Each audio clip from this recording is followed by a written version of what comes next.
all your solo lanes for a jungle matchup that you already know what you're going into. Very curious there to see what Ultra Prime are thinking up, but with the Yasuo now being hovered over here, Care was known for his AD assassins, but I don't think it's going to be Ahri. And his Ahri, so he's going to go back towards that old school pick that works out so well for him. And honestly, I was going to say, like, with the way Xiaolaohu played in game one, go back to the Jax. Like, I don't see there's a real big difference in that, but no, wants to play it a little bit safe, needs to be initiator with his team. He's going to go for the Ksante. Okay, so surprised not to see the Jax, but just wants to blind pick the top. Well, not blind pick. You already know what the top lane matchup's going to be. He just kind of wants to absorb it. It's interesting because, you know, a lot of pros have seen Jayce as a great matchup into the Ksante, willingly picking this and just say, okay, we're losing top lane, and we're just going to put our pressure into the strong mid 2v2. FPX here in this draft have changed things up in the sense that now they actually have setup through mid lane. This is actually a really good mid-jungle 2v2. But on the other side, I mean, you know, Wukong Syndra, talking about applying setup, level 3 is very strong as well. I feel like this is going to be dictated a little bit more by mid lane, and I should say, by the solo lanes in their laning phase, rather than just hovering to the bot side. A bot could just be a bit of a handshake deal this time around. However, with what we saw in game number 1, I could also be wrong. I mean, game 1 was a lot of fun to watch. I think game 2, again, with the change up in drafts, it should be a little bit more interesting. It says Jayce come through.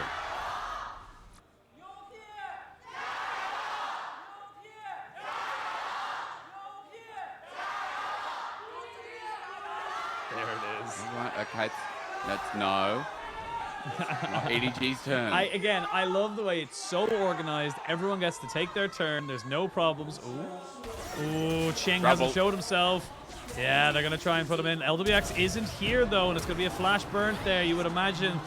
Or not a flash burn, excuse me. Summoners burnt there by Doggo, and we're going to see a little bit of a burn of summoners there. They do get first blood down. That's going to be good for Ultra Prime, and it's just smart play here coming out for them, knowing that the level 1 was coming. Yeah, that first blood in the wrong place yet again.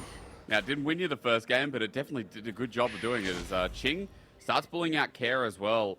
This is a really good start for Ultra Prime. Not even does Qing just get in lane priority, is he just zones away Care. Ultra Prime getting first blood down in that Zeri lane, and probably missing a minion or two for it is so worth. With a longsword start as well as Sheen, that's just a horrible start for FPX. Yeah, well, they didn't start too brightly in the last one either, so, you know, we'll see how they're able to kind of come back into this particular one as we wait to see now what the next protocol is. Important as well, like, yes, the cat died, did lose the exhaust, but you lost 2 flashes on the Ultra Prime bot lane, so they're not as safe as they used to be. Should there be a Vi coming in, flash with the what was it? Q couldn't just be enough to try and maybe make that one work for themselves. But we'll have to wait and see. Plenty of games to play still to happen, and of course the Sivir will still stack monstrously into the late game as we saw in the last game. Yeah, looking for that Vault Breaker machine. That's the word. Too many abilities. It's too many abilities. There are. Do you know how there are 161 champions in the game now? Does that mean? Oh, is that just times 4? Because the problem is, like, some champions times like 5 at least because have passives. technically 8. Yeah. Yeah, true. Some people have other abilities. Nidalee, Jayce. Jayce is in our game. Nah. Elise, who was banned. Yeah. If you're watching Shun, you sometimes get to see Nidalee. Dude, if you're Viego, you technically have a million. Oh, yeah, true. Can you remember all the champions? You know, Silas brings in all the ultis as well as H4cker. Going to be spot on a ward here. I think Doggo and Baolan should be okay. They're pushing the wave in, but the Vault Breaker. Oh, it's Flash. Yeah, this is what I was talking about. They're going to be able to kind of jump onto him. He will be able to try and glide his way over the wall, you would imagine, should he need it, but he's going to keep it just in case for that last few seconds. They did burn the flash off of H4cker, and yes, they don't get the kill, but it does alleviate pressure, and the wave's not in the best place either, so Ultra Prime not going to be too happy with the way that state is. They're going to have to try and rectify that as quick as they possibly can, but again, exactly what I expected to see from H4cker coming to this boss side. But a window, good window on that as well. Doggo now with no summons, Baolan with none either. So this is an abusable bottom lane. Even without H4cr's flash, it's something that can repeat and kind of quell the balance in the game. As we're looking at replay mid, I do see that Care has no flash. It's a good scout of the week. And, oh yeah, Charm doesn't connect because Ning actually, that was almost a pixel perfect flash. So props to Ning, but getting Care's flash out through in the mid lane. The strength of mid 2v2, it comes out of Ultra Prime first. Now Doggo can bring himself back into this lane. Try and re-even out this CS lead that has been accumulated by Lwx and bring himself back into what is this laning phase. Both summoners back for the Yuumi, so you'll have exhaust and ignite. I think he would have liked to have the exhaust going for that play down bot side. It was slowed down. Doggo significantly moving towards his own tower, but wasn't to be. And we kind of just wait to see what the next play is. Dragon has obviously, been chosen. It is going to be the Cloud Drake, so hard to take buyers. It's been chosen. All right. Do you know what? This is a complete tangent, but I want to get your thoughts on it. What do you think about in the future? You were told, like we saw in pick ban before the first bans came in, you were told like what Dragon Soul it's going to be. Do you think he asking if it would influence champion choices?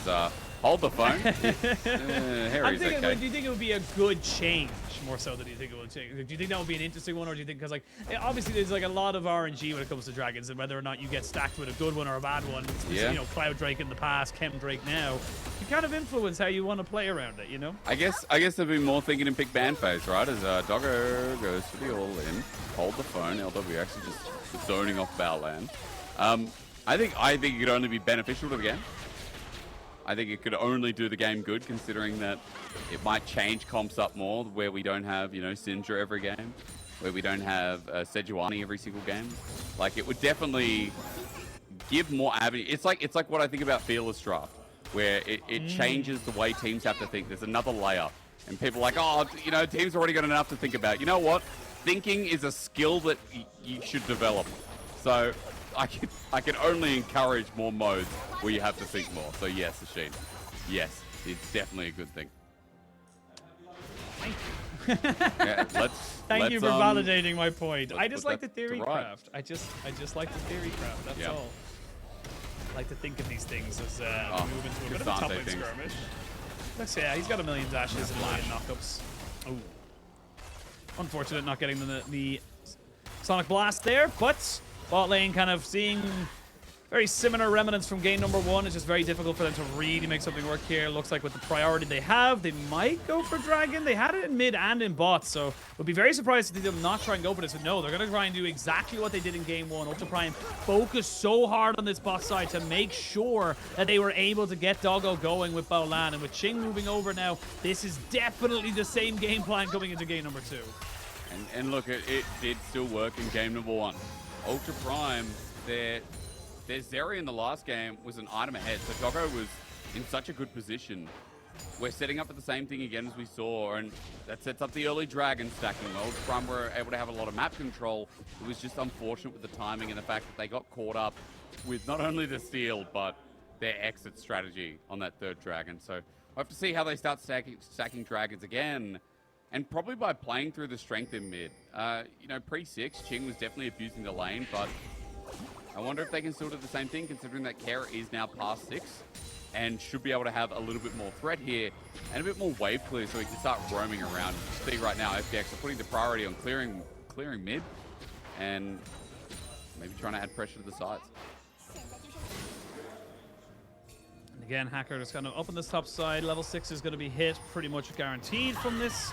Imagine now with the pressure coming in, and honestly, I think Ning's missed a little bit of a trick here. Going for that maybe dive in the bot side is let that Dragon go in a wanting, and it does mean that you now are seeing a little bit more power being hit by FPX. They're getting up to their summoners, they're getting their level 6s. It's becoming a lot harder to make something like that stick in the grand scheme of the game. So curious to see what they're able to make use out of here, as Vi is going to be starting off the Rift Herald. Not quite just yet. Actually, never mind. Going to go straight back on top of it, but they do have a ward on it here for the side of Ultra Prime. But Lwx he's trying not to show. I mean, no more so he doesn't want to get the information away. Everyone's committing to the top side. Lwx is about to show. Doggo hasn't. And so as they move away, Ultra Prime are now going to commit to this because they know that Sivir's in the bottom lane. They want to challenge. They want to challenge, but neither AD carries here. This will be a 4v4 natively as the Rift Herald's going to get no smite to come down. Both junglers holding on to that particular summoner. They flash in. They're going to go straight for it. That's going to be secured, I imagine, by FPX. It's H4cker who dies first. As you can see now, the both junglers have fallen. They're going to try and jump straight on top of Baolan, who flashes away. All summoners being used as the Jayce has fallen. Ksante with a triple kill. And the MVP from game number 1 shows why he is so important to this team. It's literally just another Aurelia. Look at him flop all around the map. I mean, every single time I see this champ, it just makes me fall, and a triple kill for the Ksante top. I didn't see Herald in the end of Sheen, but I actually believe Care was the one to pick it up. And now Xiaolaohu with the kills as well. I mean, this just sets up the early game so perfectly in a lane that I kind of expected to get slapped by the Jayce. See, this is kind of... Yeah, Ksante things, doing Ksante things. Yeah. There's not really much else to say about it, but we are going to almost certainly get a replay here. And again, you can just see like the full impact of H4cker trying to go in on top of this, and just the fact that they're not really committing for for each individual target makes it so hard for Ultra Prime to do anything after H4cker dies. Yeah, because it's the burn down immediately, where H4cker just gets deleted. But great charm coming through from Care. I think Care really dominated this fight, considering it was started out nicely by his counterpart in Qing. And from that, FPX just cleaned it up. Triple kill we already mentioned. We come back to live, Ultra Prime do get the Dragon, but I mean, that Herald play has the ability to open up one of these lanes, like mid, like top. As Sheen, I'm trying to think of what I'd prefer.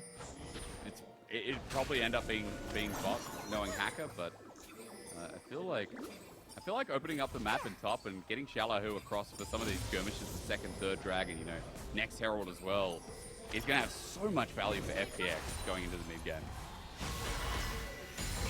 Worlds is Oyster for Care, as they most likely would like to be bot lane, but they have got it on the mid laner, so it might just be the Ahri dropping in a mid, getting a bit of gold back into her pocket and moving on from there. But we'll have to wait and see, as AD carries were not a part of that fight last time round. It was just everyone except them. They were just sitting down that bot side waiting for everything to kind of finish up, to be perfectly honest. But now with everything settling down again, no real objective for the next 3.5, 4 minutes. So you're just going to find them just taking their time, looking to try and keep picking up farm, get up to that first item, the Kraken Slayer, of course, for Care, and of course the Immortal Shield Bow for the Zeri. So we'll wait to see what they want to try and do here. Is Xiaolaohu going to take away? Yeah, he doesn't care anymore. He can just go for this, and there's no real repercussions. It's sad that Hery missed the shock blast combo. Look at him. He's taken about 10 autos now, but lethality won't do anything against a Frostfire Gauntlet this early on. As Lwx, this is a familiar experience of Sheen. It is, but he's not going to pull his trigger on his summoners just yet because he knows his jungler was coming in. Baolan is in a lot of trouble, and Baolan is dead. Now they can use the ultimate straight on top of Ning, who tries to get the Cyclone to work for him, but this is just... Fool me once, shame on you. Fool me twice, shame on me. It's just how it works. Qing's going to have to flash over, but he's getting followed over straight away by the Spirit Rush. No charm available here for Care, so he's just going to back himself away as the Zeri was following. But Ultra Prime, you tried this. You did this. This is the same trick. You can't try and keep going for it as I say that. He's going to see Doggo underneath the tower, and Doggo gets himself a kill, trying to make this back for Ultra Prime. But can H4cker get a return? Looks like Doggo's going to use the movement speed to get out of there immediately. You know, just as we're saying, like the same thing from Ultra Prime, that dive coming through, that H4cker red coming from a reset. You know, FPX do lose their AD carry once again. Doggo does get another kill, and so that's going to mitigate the factor by a bit. But it's great plays from H4cker. I mean, he's really come out of his shell in this game too. And he's been able to read where Ning's going to go. Yeah, honestly, again, we had a lot of question marks about H4cker, someone who's been very much underperforming on any meta that's not Lee Sin effectively. But looking on this Vi, starting to kind of, you know, cover the movements of Ning and make sure that he's in the right place at the right time. Very, very nicely done. The Rift Herald was timing out. They needed to drop it very, very soon. You can see Lele just kind of roaming up towards this mid lane to make sure they can kind of cover it. But top lane, we're going to see a bit of an engage. Hery trying to make sure he doesn't die as he does get the knockback. They're going to get the final chapter to maybe secure that Rift Herald charge, but no. With 3 people here, this Rift Herald that you fought so valiantly for and got a lot off of afterwards is going to literally do nothing. No, absolutely nothing. So that's a shame because plating's still up and available. And I guess from Care committing to the play on Qing, he was the one who had the Herald and wasn't able to use it. On the hunt though, and H4cr's ambitious, okay.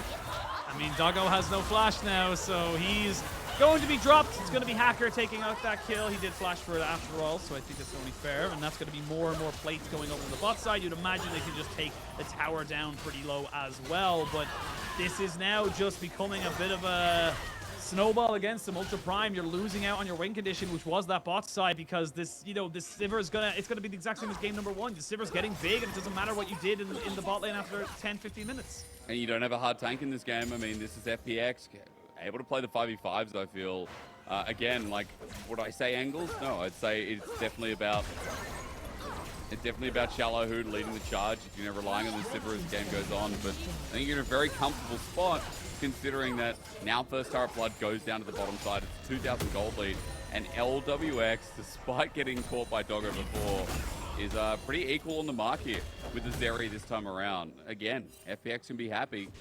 I think this is a pretty smooth early game for how their draft wants to play. Ksante of Xiaolaohu is just going to get bigger and bigger. He's already got his bomb Syndra. You can imagine he's working towards that Sunfire cape, so the only person who's going to be doing significant damage to him is Qing, and Qing shouldn't be doing damage really on him at all. They shouldn't really be prioritizing the spheres or even the unleashed power onto him at any point in this game, because of just, you know, it's not the target you need to be hitting, it needs to be the Ahri, it needs to be the Sivir. Hell, even the Yuumi I'd be fine with. But now with the Dragon priority available for Ultra Prime, resets did come in for FPX. It's going to be a trade of objectives. So second Dragon here for Ultra Prime. It's going to be another Infernal Rift as we move forward. Actually, excuse me, it was a Chem Rift last game, I believe. But either way, still got themselves a decent amount of priority over that Dragon Soul, while the second Rift Herald, which hopefully will have a little bit more impact than its predecessor, will be going over to FPX. Well, for Ultra Prime, if they can get that Infernal Soul and it's Jayce and Syndra, that feels hell good. But I'm still not fully convinced. I mean, I feel like FPX still in control in this game. Right now, having the mid push here, setting themselves up for some of the deeper vision and top side, and getting control. I mean, they can look for dives. They can look for some of these picks. Ksante unleashing on the loose with his turret down. I think it looks pretty easy to set yourselves up. I like how you put a little tone on that. It's like, I think. I'm cruising right now, Sheen. You know, I'm waiting for FPX to build the beam. It's coming up to the next day for you. It is 12:55 a.m. It's nearly 1 a.m. for you. Yeah.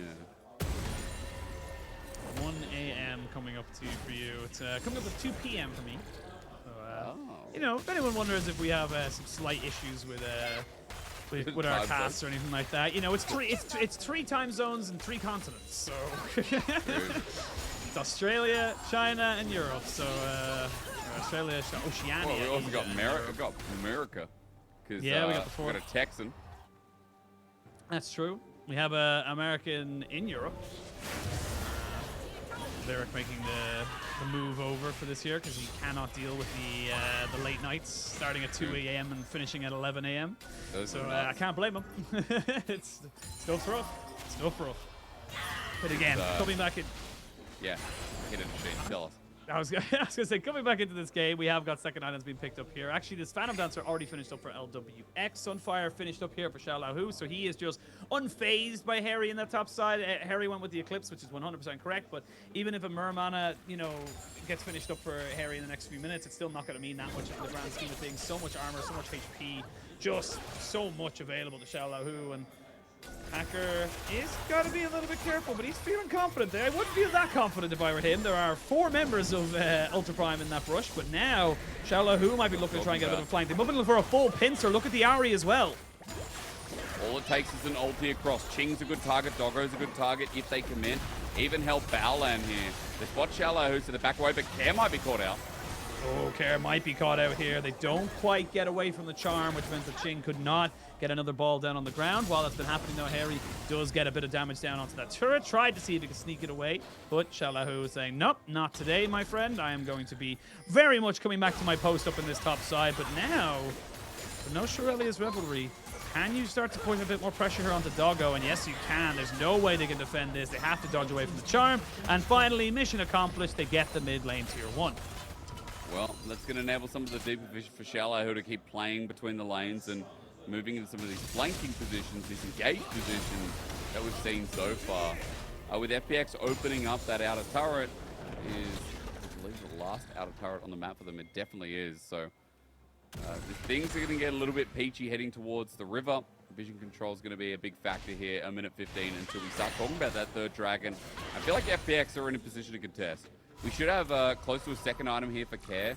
It looks like he's going to be going for the Archangel second too. So for this Ahri, a bit of a burst of power coming through. You know, you already talked about the Phantom Dancer as well.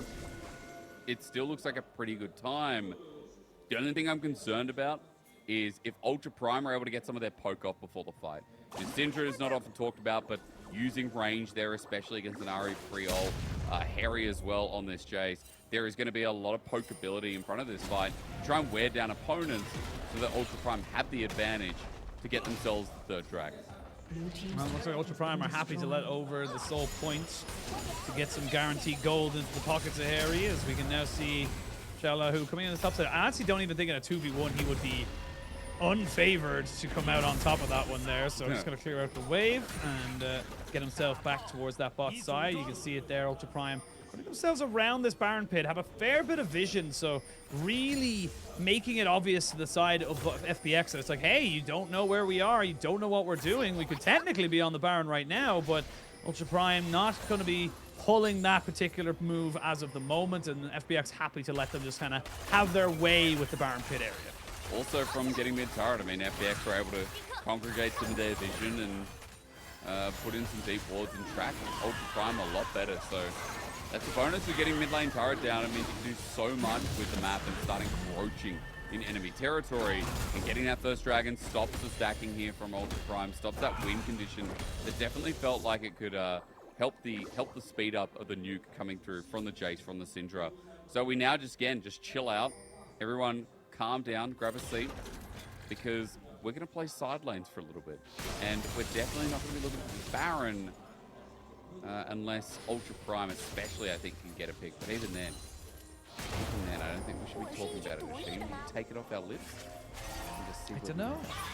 It's hard to tell sometimes. Oh, Qing and Baron. Baolan. There's going to be a nice little cat. He's in the bag and in the river. And that's just a little bit unfortunate, a little bit lackadaisical, similar to Lwx in game number 1, where it's just kind of unfortunate timing and an unfortunate place to be. Well, I did say it was a pick. Thank you so much. No blue buff, but you know what? Hacker could be dead here as Ning not going to commit the Cyclone. But you do bait out Baron. You want them to come to you, Oisin, because you have a lot of CC. Now they're going to wait. Surely they wait. They're waiting. They wait and they wait and then they wait some more, but how long can they wait? You got that Sivir building up towards the third item, and you can see just how difficult it is. We saw it in the last game as well, how hard it is for Ultra Prime without a Baron to actually get anywhere near these turrets. The Zeri, the Syndra, the Jayce, they're all relatively short range, so you're not really going to be... But once you're on a tower, you can just shred it down, but it's a bit of a risky gain to be taken right there. Lulu was bringing himself back on top of Care this time around to make sure he's with a person at all time. Remember, the buddy system is important. You must always respect the buddy system. Stay with your buddy. But now Baron's been cleared out. Ultra Prime going to have to re-establish that vision again. And around we go. Ultra Prime still looking for the pick. Again, this is a vision game. Feels like it has been for the past 5 minutes. You know, vision behind Baron pit sees Ultra Prime grouping up, moving into this choke. And even after they get the rest of these wards, it's that one behind the pit. They can give valuable information for people like Qing, for Ning, moving around as well. So much so that Hacker plays around and hits the gaps, trying to set up for a pick himself. Because I mentioned Ultra Prime have a great pick, but I mean, FPX, their mid lane jungle combination is exactly that. Your Charm, Assault and Battery. Oh no, sorry, it's called Cease and Desist now. I'm not sure why. Is Assault and Battery, is it just, it's just Assault and Battery is a crime. Yeah, Assault and Battery is a crime. Is like what police is a officers law. shout out. Yeah. It's like, I don't think it makes sense for an enforcer to be like, I'm going to do this, like, and openly say it. So, yeah. Well, in fairness, if you watch Arcane, maybe. I don't care if it's spoilers. It's bloody been a year. True. Yeah, I haven't watched it by now. I don't know what you do. When is the next season coming out, honestly? I don't know. I would love if they just like shadow dropped it, like just at Worlds, like World Finals. It's like, by the way, as soon as World Finals is over, here's season 2. Dude, like, World Finals? Dude, it's too long to. We've waited long enough. I remember, you know, watching it in like, I was away somewhere and watching it be like, oh my god, this is incredible. And that was like 2 years ago. So it's gonna be so curious because like Arcane season 1 was so good that it's gonna be hard to replicate that. You know what I mean? Like season 2 has to bop, and the music's gotta bop. It's a lot of boppage needed to make season 2 pop off, in my opinion. True. I think it's gonna be hard, but also there's a lot of content to work with. There's a lot of character development. It won't be hard. Asheen, I gotta rail from this cool bat chess conversation because Baron is still a big threat. And I think now that Vision's gone, now for Ultra Prime they can keep luring them in because Dragon's coming up. The timing will integrate, probably with the Baron play. This is just like game 1 all over again. Try and lure FPX in, gets a pick, and FPX are like, look, we're trying to set up for the perfect team fight. Hacker missing. Oh, Tarot's gone.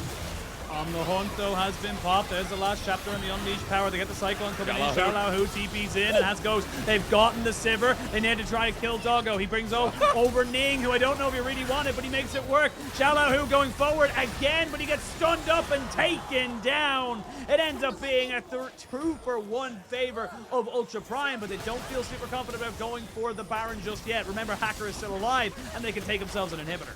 Polymorph is jacked, man. That's just insane. Saves the whole play from a polymorph and slowing down Xiaolaohu. You'll see it in a sec, guys, but that's Ultra Prime getting themselves their 3rd dragon because of it as well. They'll push themselves into Soul Point, and as we look here, Hacker goes a little bit early, trying to get Ning with a sidestep, but as the turret goes down, there's some of the insurance from FPX, so much so that Lwx needs to reposition to the back of the fight. He gets so low. Doggo with a huge Chad flash in here. It was just perfect to take him down. And Xiaolaohu, I mean, I said it before, he was late into the fight, but when he was finally in there, Polymorph slowed down. Ultra Prime were able to move forward. Doggo was able to make that aggressive play.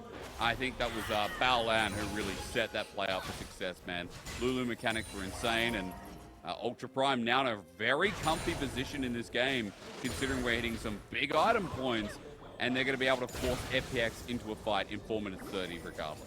Yeah, absolutely. They got themselves on the Soul Point. Some Earth, Wind, and Fire coming in here for Ultra Prime as they push forward into this game. Infinity Edge, as you mentioned, the items for Ultra Prime finish up for the Zeri. You're still waiting for that Infinity Edge here for Lwx, but right now a lot of summoners burnt. So you don't want to be walking too close to the sun here if you're old Doggo.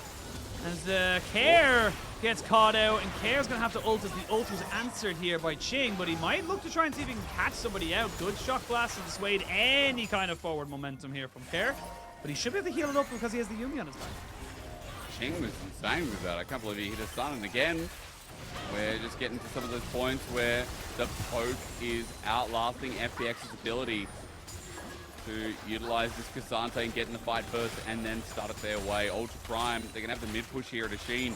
They're going to continue threading around Baron because if FPX walk towards them, the poke now hurts significantly more so than it did a moment ago. FPX will have to come and check this, but look at Ultra Prime for the turn.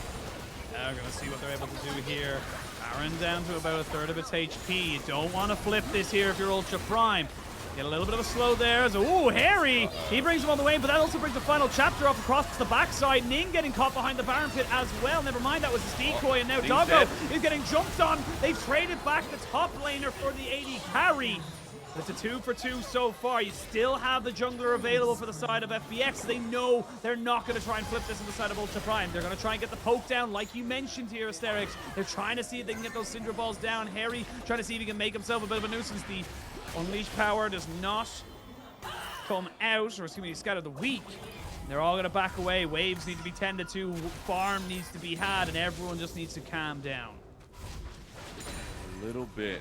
Calm down a little bit. I'm surprised Ultra Prime play this game, you know, what do you call it? Tooth and nail? Tooth and nail. Okay. Not sure what those have to do with Basically, each you're other. using your teeth and your nails to hold on to. Not your teeth on a nail. A No, default, that he would called be it out the weird.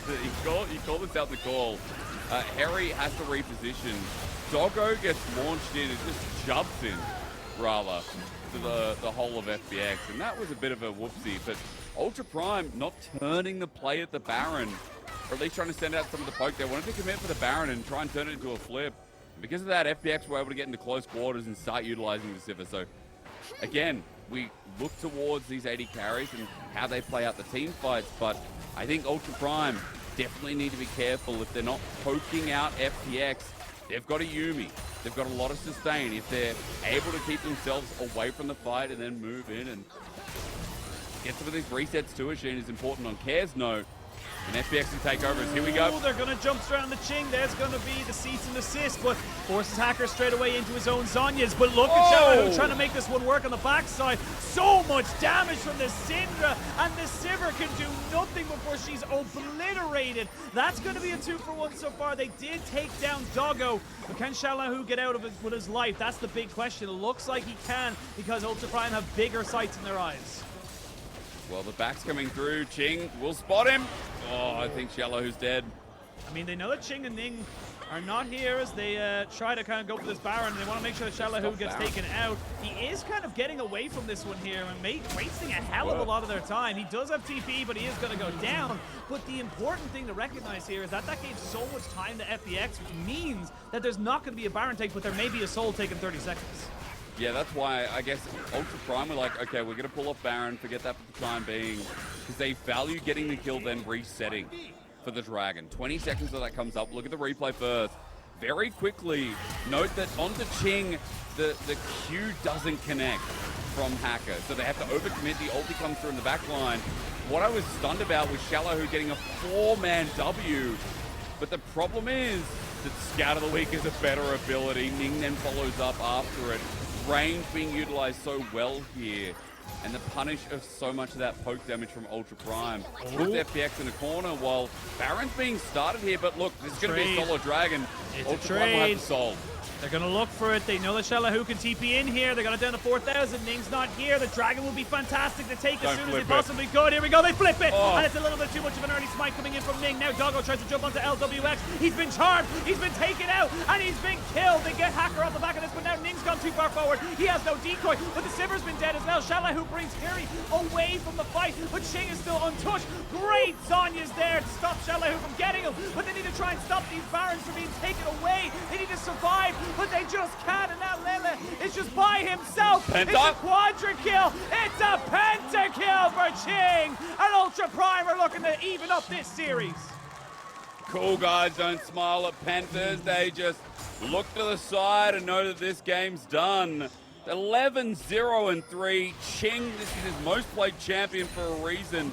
And on the Syndra, even despite going up against an Ahri, so many abilities have landed. So well deserved for our new FPX plays. LDL champion coming to the LPL. They won't be able to end here as Sheen, but a Penta is a great way to write your name in the sand in the league. Absolutely. 11-0-3. Qing just untouched in that last fight. Didn't even blow his stopwatch to try and keep himself alive. That's how little focus was on him.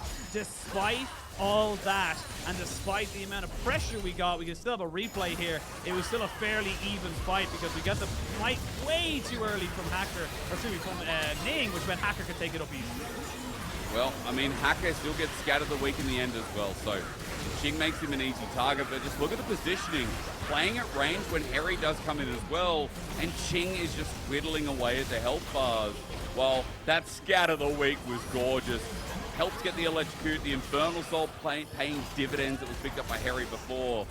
And you just look at Qing, I mean, every ability's landing. This Syndra has a big task this game, but I feel like Qing's definitely stepped up to it. That 11th kill, nicely done. 4 items now as well. And with that pentakill, with that massive teamfight win, Ultra Prime now have the tools with, again, remember, a Baron buff, which we still got. Machine, we still got a Baron buff? No, Baron's dead. FPX all died. Oh, they all died. So FPX is going to say, won't be able to defend it then. And Ultra Prime are just going to continue poking them down. Look at the Syndra poke now. What do you do? Yeah, it's starting to become very, very difficult to walk up and to deal with the shock blast, the scatter the weaks as such. Lwx has to have the cat on his back at all times. Care walks in, immediately gets hit by Doggo's W and has to kind of be very careful from there. They might just show a shock blast on the Care. Yeah, he's going to go back to base.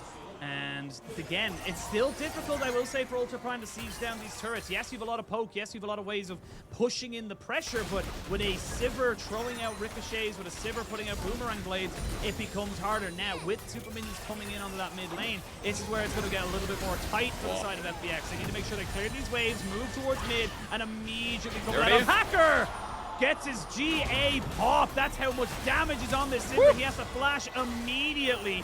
And now you've lost already a resource, and you weren't even defending that much. Look at this, they're just pushing in because they know they can just take this. They can't take the fight. All Ultra Prime have to do, Sheen, is poke them down so they have to go to base. It's the way they see these turrets. They play that range, and now with the next wave coming in, that inhibitor is going to be garbage.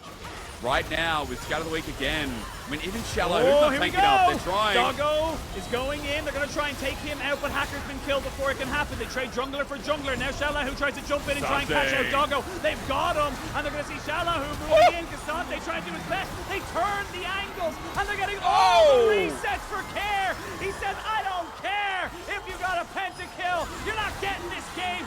Quadra for Lwx. We almost had a double penta, Sheen. We were so close.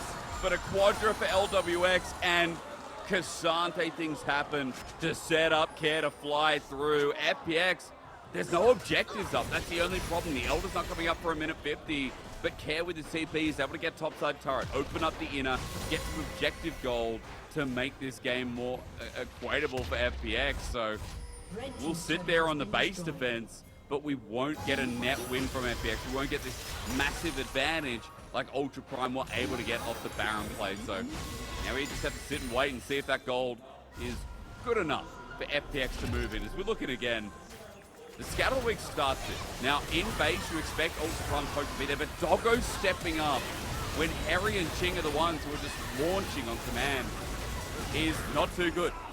H4cker's the first one to die, but dude, Ksante repositions Doggo. This all-out was fantastic, and with his dying breath, I think Xiaolaohu just won the fight. Yeah, 100%. Getting that knockback, getting Doggo into the face of the enemy, having blown all his summoners already, he was dead to right. Lwx getting the quadra means that he's up to 5 items now, even at the Mama Mortius with 45 seconds till the, 50 seconds till the Elder Drake, 45 seconds till the Baron. This is where the game gets very, very tight. This becomes less and less about the items and the gold and more about the thing. Look at that pink wards on the side of Ultra Prime. They want vision dominance. They just need to make sure they can find it. God, it's so hard, isn't it? Now being so risky going in, Ning angling off with the stopwatch is positioning crucial. H4cker thinking about it, but going to go a different direction instead. Baron and Dragon Time coinciding here in Sheen. Elder is obviously the bigger hot property, but it could be a bit of a ruse. It could be the setup here that matters more. Kill one pink ward, 2 shall replace it, as we can see. Oh, that charm needs to land on the Hery. He unfortunately does not get caught out if you're an FPX fan, but now with Dragon live, Baron live, this is where the game starts to get dicey. They got to push in mid for FPX. The minions are no longer super. That inhibitor has response. We're basically at an even Stevens kind of setup. Xiaolaohu, keeping himself at arm's length, but always in the vicinity to make sure he can be a nuisance. H4cker is still there. No one's dealing with him right now. They're kind of just waiting for him to move forward now. They got the Q out of him, so they know they can go forward this. They're going to jump straight in onto Doggo. They're trying to use the last chapter as H4cker goes down. They've traded jungler for jungler. Xiaolaohu tries to jump back in. Another fantastic knockback. Means they trade back the massive Syndra. It's 3v3. There are no junglers. Doggo flashes forward. He flashes straight into a charm, but he's still going. Double GA. The Yuumi and the Ahri need to make this one work. It's going to be the 80 carry of Ultra Prime who stays alive. No charm available, and Doggo can finally pop off. He'll get the rest of the team, and with these death timers, we're going to 3. Yeah, we are. Run it down mid, boys. It's a worthy 3 as well. This time, Doggo with the showcase. And what a messy fight to end us off. This one was a bloodbath in the end, and it certainly ramped up nicely. With those death timers, H4ckers going to be the only one alive, but I think Ultra Prime is strong enough to end this right now. Yeah, they should be. You've got the Jayce, you've got the Zeri. I don't even think H4cker are alive before these Nexus turrets fall. So there goes game number 2. It was close, and it's going to continue to be close. Ultra Prime keep themselves alive, looking to send FPX home hungry without a win. And that game really belongs to Qing in most parts. The mid lane has stepped up massive here for Ultra Prime. But even more than that, you know, we saw the power of, I guess, you know, Ning in a lot of these cases on the Wukong. Definitely didn't talk about him that much. I think Baolan as well, if we're talking about another IG World Champion. Baolan had a fantastic Lulu game. Like some of his polymorphs on Ksante, on Xiaolaohu, as he's going in, that's what really saved the game. It was timing there from the Lulu that made all the difference. And another reason why Doggo could pop off. So I think it's impressive stuff when you have, you know, old veterans coming back into the league who can still perform like that. But I think what's more impressive is that you have newbies coming in for their first time in the league that end up getting a pentakill in their first 3 weeks of play. I mean, a great moment there for Ultra Prime, and really showing that they have got the grit, they have got the coordination, if you will, to be able to build towards that kind of setup. And honestly, it couldn't have gone any other way. It was such a close game. It really did feel like a game of inches at that last few moments. And whichever AD carry got up and got to put out the damage first was literally the winner in that fight. Zeri got up first. Zeri put out the damage. And then the last missed charm just sealed the deal. I feel like even if you can kill the Zeri there, it's still very questionable whether or not you're going to be able to finish, or, you know, finish off the Jayce or even survive it. So great to see Ultra Prime. And then, you know, they're keeping themselves alive. They want to try and go to 2-1. Again, they should. This is, again, why we talked about this today being so important for a lot of these teams. Yes, there's more bottom of the standings, but if you want to be better than the rest, you just got to beat them, and this is why these games are so important. Yeah, again, like this is the win that FPX need badly, and Ultra Prime aren't just giving it over to them. A team that is a bunch of misfits really pieced together. The fact that they can perform like that is nuts. Like, you know, you look at damage charts here. I feel like in this patch, damage charts aren't all they're cracked up to be. Like, Hery and Qing, their poke damage was there.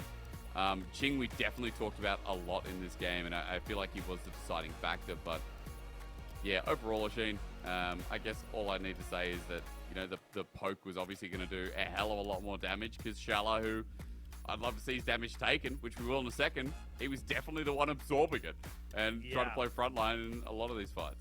Yeah, absolutely. And then Hery at the end making the most damage for his team is kind of insane when you have a Syndra getting a pentakill, excuse me, and still coming out on top in that regard. Only 25%. Wow. Xiaolaohu actually just didn't get hit ever. Yeah, I mean, he was getting hit, but he was doing a lot of the damage as well. So definitely coming out on top in that particular setup. But yeah, I think this is going to be another one of those series that, one, takes you to 2 a.m. 100%. And two, and two is just one of those things that you can see how much this series means to these guys. They know that there's probably not going to be many more opportunities to get a win, while also kind of feeling out how your team works. So we'll have to wait and see what they bring out for game number 3. And we're going to go to a quick break before you get to say your point, because I gotta get water. Goodbye. We gotta go to a break. See you soon.